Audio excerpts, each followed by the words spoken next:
Saudara yang kekasih dimanapun berada, pada saat ini saya menyampaikan sebuah renungan singkat yang diharapkan menjadi berkat bagi saudara yang diambil dari Lukas pasal 2 ayat ke-11, yaitu pengumuman yang disampaikan oleh malaikat Gabriel. Dan temanya adalah pengumuman dari surga oleh malaikat Gabriel. Siapa yang bisa membantah? Firman Tuhan dalam Lukas pasal 2 ayat yang ke-11 berkata demikian.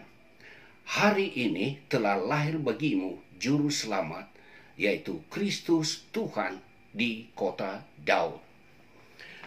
Saudaraku yang kekasih, setiap kepala negara seperti presiden memiliki hak prerogatif, yaitu hak mutlak yang tak dapat dibantah oleh siapapun dalam hal mengangkat menteri-menterinya sesuai pilihannya. Ketetapan dari surga yang diumumkan oleh malaikat Gabriel, siapa manusia di muka bumi ini yang bisa membantahnya atau menolaknya? Ketetapan Allah dari surga adalah keputusan yang bersifat final. Sebagai pencipta maha berdaulat atas seluruh ciptaannya, secara khusus manusia.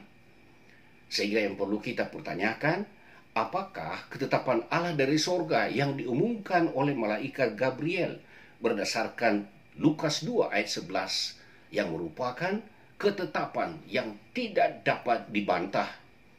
Yang pertama, bahwa Yesus Kristus adalah juru selamat dunia. Ini merupakan ketetapan Allah sebelum dunia dijadikan. Dalam 1 Petrus 1 ayat 18 sampai dengan 20, firman Tuhan berkata demikian.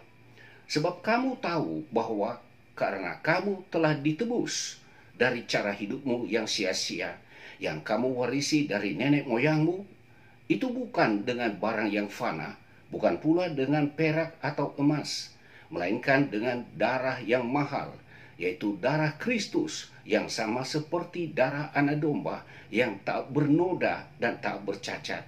Ia telah dipilih sebelum dunia dijadikan, tetapi karena kamu, ia baru menyatakan dirinya pada zaman akhir. Artinya bahwa menetapkan Yesus Kristus sebagai juru selamat dunia, ini sudah merupakan ketetapan Allah di surga sebelum ada dunia, sebelum ada manusia dan pengajaran-pengajaran yang ada di dalamnya.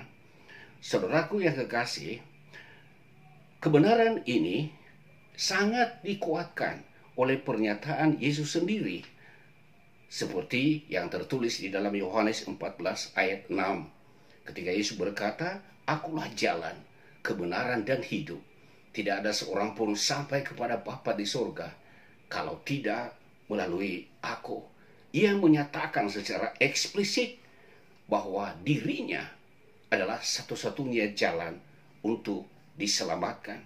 Demikian juga pernyataan Rasul Petrus dalam Kisah Para Rasul pasal 4 ayat yang ke-12 yang berkata demikian. Dan keselamatan tidak ada di dalam siapapun juga selain di dalam Dia, sebab di bawah kolong langit ini tidak ada nama lain yang diberikan kepada manusia yang olehnya kita dapat diselamatkan.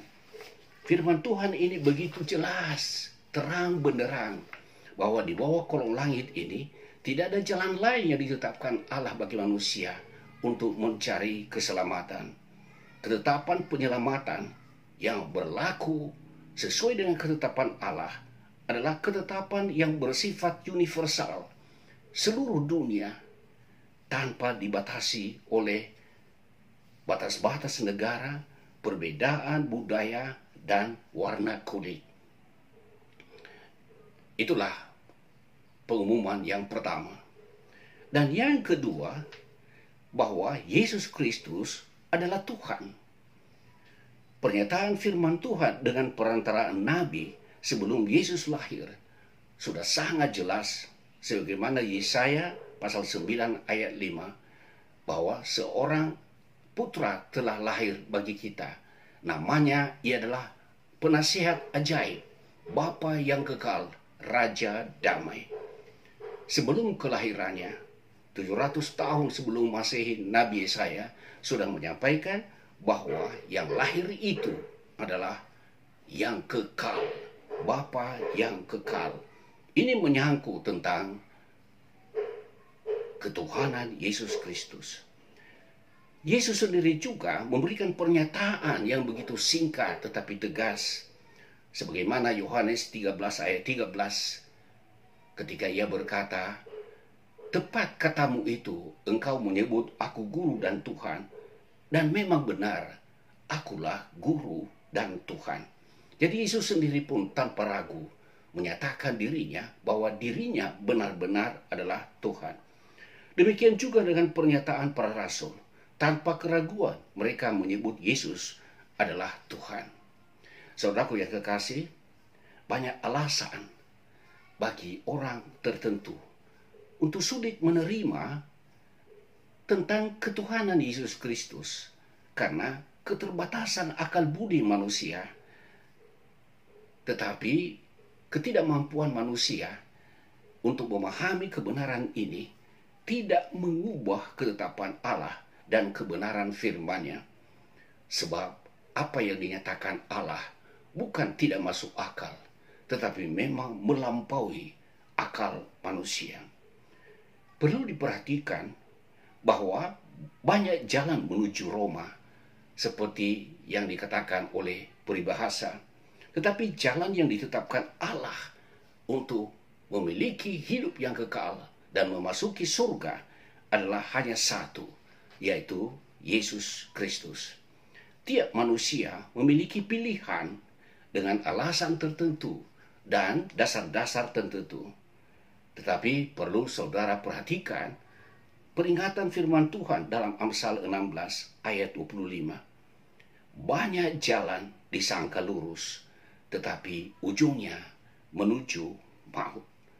Untuk menghindari penyesalan abadi di kemudian hari, baiklah saya dan saudara-saudara menerima dengan iman apa yang telah ditetapkan Allah sebagaimana telah diumumkan oleh malaikat Gabriel, dan bukan untuk mencari jalan sendiri.